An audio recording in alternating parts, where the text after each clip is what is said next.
Bien, maintenant qu'on a compris comment ça se passait pour des surfaces, c'est-à-dire des conversions d'ordre 2, on va faire la même chose pour des volumes, c'est-à-dire des conversions d'ordre 3.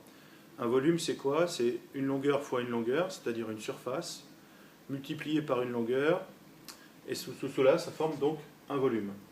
Les unités donc, des volumes sont logiquement des mètres fois des mètres fois des mètres, c'est-à-dire des mètres cubes.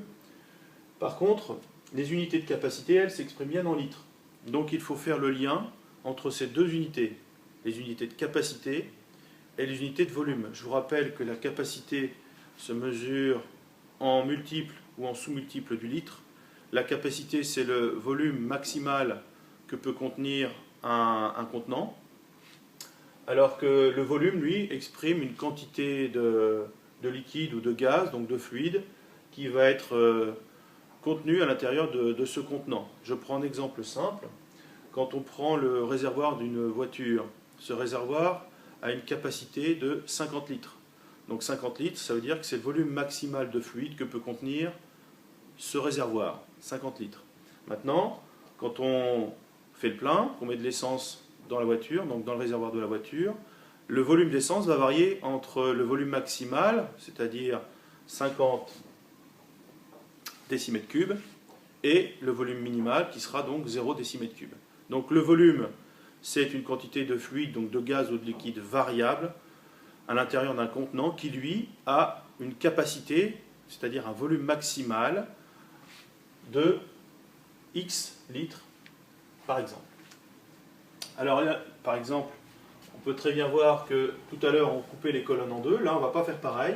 Il n'existe que 3 unités de volume. Le décimètre cube,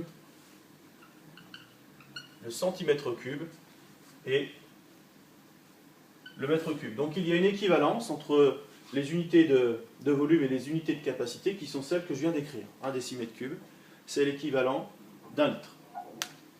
Donc quand on veut convertir par exemple 1 litre en mètre cube, eh bien on fait comme d'habitude, on met les zéros jusqu'à la colonne des mètres cubes et à la verticale donc de la colonne, on place la virgule. Donc 1 décimètre cube, c'est 0,001 mètre cube. Après, on peut raisonner soit en unité de volume, soit en unité de capacité. La technique est toujours la même. Là, on rejoint, si vous voulez, la technique employée pour l'ordre 1 pour les unités de capacité. Et ici, nous n'avons que 3 unités pour les unités de volume. Donc, si je veux convertir, admettons, 0,8 mètres cubes en centimètres cubes, 0,8 mètres cubes, ça s'écrit comme ça, en centimètres cubes, je mets des zéros, je me déplace vers la droite cette fois-ci, donc la virgule disparaît, et 0,8 mètres cubes, ça devient un 8 suivi de 5 zéros, c'est-à-dire 800 000 centimètres cubes.